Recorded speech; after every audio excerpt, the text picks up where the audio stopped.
কি করে হলো দিদি এই ঘটনা? আমি ঠিক বলতে পারবো না। আমি কর্ণগরে থাকি। বসো কিছু বসো, বসো একটু বসো। এখন দেখতে পাবে না। কখন আপনি কি খবর পেলেন? 6:45 নাগাদ ছোটকা বলে একটা ছেলে, ও গেল, গিয়ে দরজা ঠক ঠক করলো, মানে আমিও উঠবো বললো তাড়াতাড়ি চল, তোর ভাইকে সেন্টারের ছেলেরা মিলে খুব মার মেরেছে, মুখটা চেনা যাচ্ছে না। আমি কোনো রকম স্যার মুখে জলটা দিয়ে চুড়িদার পরে চলে এসেছি। কোনো শত্রুতা বা কোনো গন্ডগোল? শত্রু তো সবার সঙ্গে বলতে কেউ একটু চিৎকার করে কথা বলতো, আমার ভাই একটু মুখ স্বাভাবিক, ও নেশা করতো, আর কি বলবো, চলেই তো গেছে, আর শত্রুতা বাড়িয়ে কি লাভ? আমাদের তো কেউ রইলো না ছেলে বলতে, আমার মা, আমি আর মেয়ে। আপনারা দেখছেন আদর্শ তিতুমির পত্রিকার সঙ্গে রয়েছি আমি ধৃতরাষ্ট্র। আজকে আপনাদেরকে আমরা দেখাবো যে আমাদের রাজ্য জুড়ে বিভিন্ন জায়গায় নেশামুক্তি কেন্দ্র খোলা হচ্ছে। এই নেশামুক্তি কেন্দ্রের মধ্যে কি হয়, এটার ওপরে কিন্তু আমাদের সরকারের নজরদারি নেই বললেই চলে। কারণ সরকার গিয়ে দেখে না যে সেই নেশামুক্তি কেন্দ্রের ঘরটা কত বড়, সেখানে কতজন নেশামুক্তির জন্য রয়েছেন, বা তাদের সকাল বিকাল দুপুরে কি খাওয়া দাওয়া হচ্ছে, কোন ডাক্তার তাদের ট্রিটমেন্ট করছে, এসব কিন্তু কিচ্ছু দেখে না বলেই আজকাল দেখবেন বিভিন্ন নেশামুক্তি কেন্দ্রে খুনের ঘটনা ঘটছে।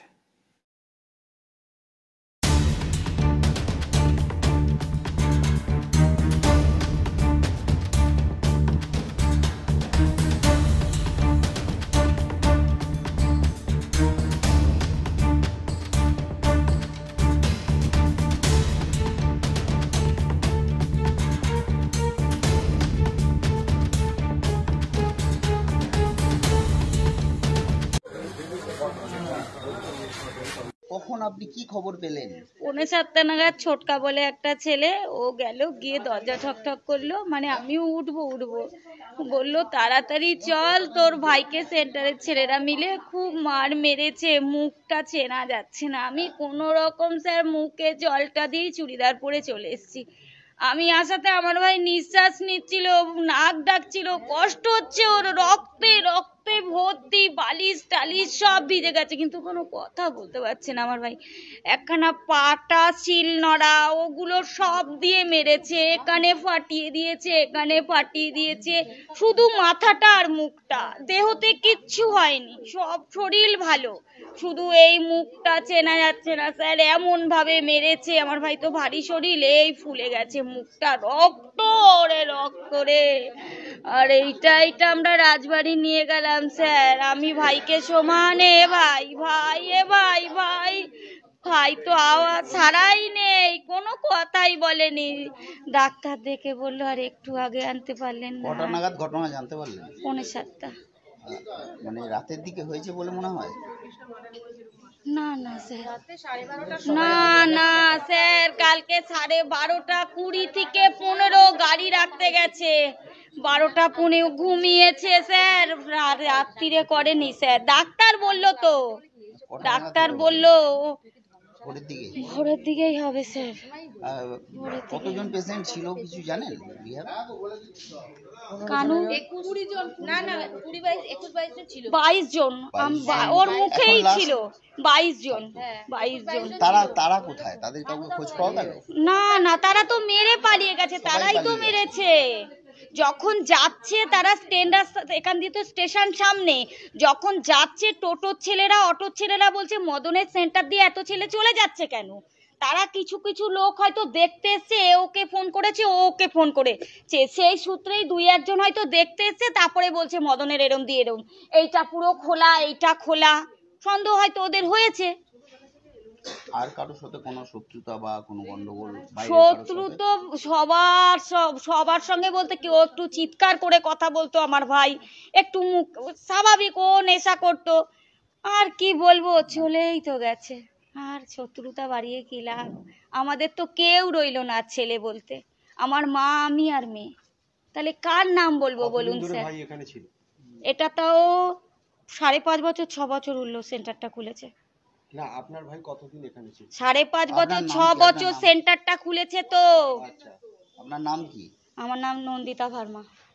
সকালটাও ছিল, কালকে গেছে ও দুপুরে খেয়ে দিয়ে মনে হয়। কালকে দুপুরে না তো সকালে, ঠিক? হ্যাঁ ওরকমই হবে। সকালে না থাকলেও হতো না রে ওরকম। আগেবারে দেখলি না যাক তখন হলো, তখন তো মিনালি অনেকটা কম দিচ্ছিল।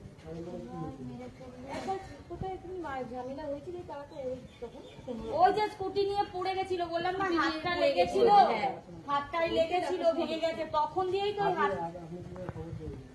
স্কুটি নিয়ে যে পড়ে গেছে নাকি এই এখন? কোথাও নেশা মুক্ত হতে যারা আসেন তাদেরকে পিটিয়ে মারা হচ্ছে, আবার কোথাও নেশা মুক্ত হতে যারা আসেন তারা একত্রিত হয়ে যে নেশা মুক্তি কেন্দ্রের মালিক থাকে তাকে পিটিয়ে মারছেন। কিন্তু এরপরও প্রশ্ন উঠছে যে আমাদের রাজ্যের সরকার, সমাজ কল্যাণ দপ্তর এরা কি করছে? কিসের পারমিশনের ওপরে এই নেশামুক্তি কেন্দ্র হয়? আমরা আজকে আপনাদেরকে দেখাবো হুগলির নেশামুক্তির যে কর্ণধার, তাকে শিলনোড়া দিয়ে থেতলে খুন করেছে।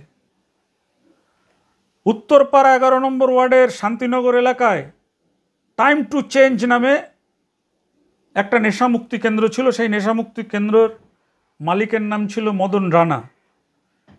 তিনিও একসময় এই নেশার জগতের সাথে যুক্ত ছিলেন, পরে নেশামুক্তি, এরা সবটাই তাই হয়, খুলেছেন।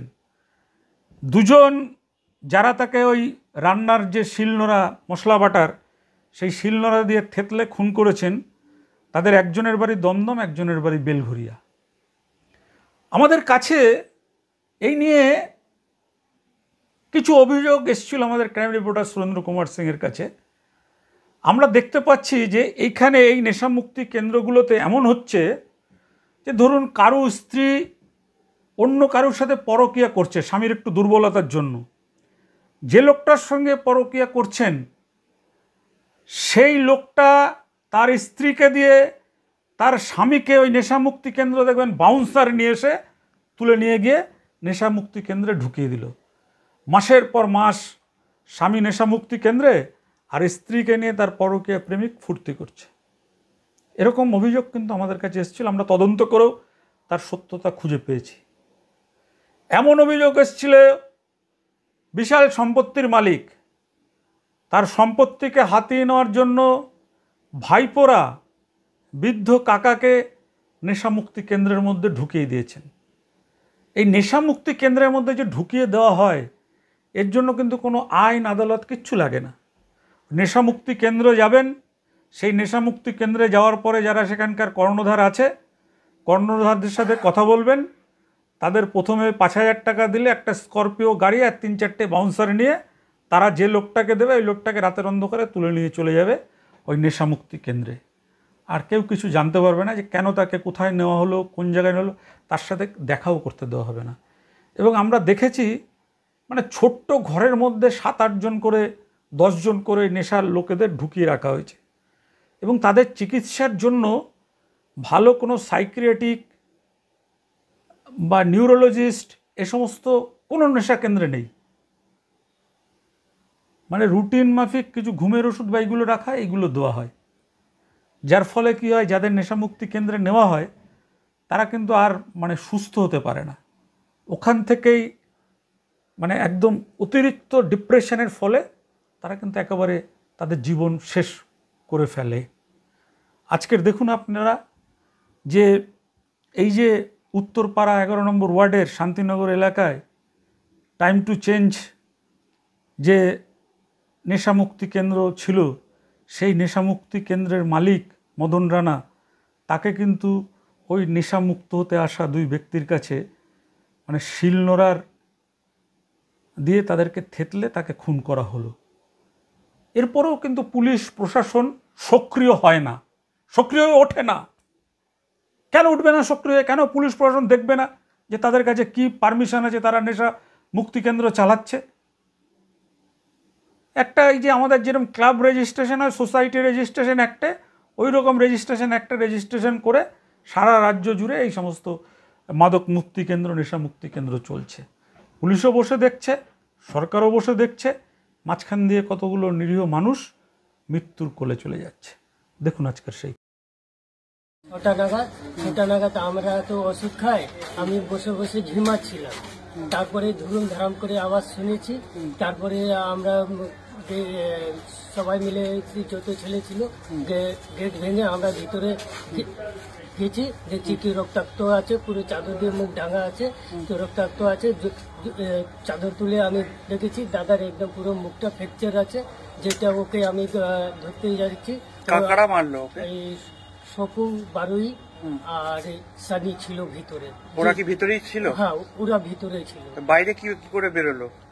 ওরা তারপরে কি ওরা চাবি আমাকে মাথাতে মারলো, রাহুল নামে একটা ছেলে ছিল, ওকে মারলো।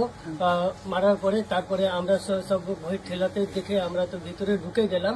তারপরে কি বলা যায় কি যখন মারছিল কি বাধা দেননি? বুঝতে পারেননি আপনারা? আমরা বুঝতে কি ভিতর দিয়ে লক করা ছিল। এর আগেও কি মারধর করেছে এরকম? না, এর আগে তো ও জানি না। কি নিয়ে গন্ডগোল হলো আজকে সকালে হঠাৎ? কিছু গন্ডগোল নেই, আমরা তো কিছু বুঝতেই পারিনি। যখন আওয়াজ হয়েছে ধারাম ধুরুম ভিতর, তারপর কি ওরা পালিয়ে গেছে? হ্যাঁ, ও কোথায় দিয়ে চাবি পেলো সেটাও আমি জানি না। ওখানে কতজন ছিল? আমরা ফুল টোটাল 20 পেশেন্ট ছিল। কতদিন ধরে আপনি আছেন ওখানে? আমি আছি ওইখানে, আমার 6 মান্থ চলছে। আপনার বাড়ি কোথায়? আমার বাড়ি এই যে স্কুল। আপনার নাম? সন্তোষ কুমার রায়।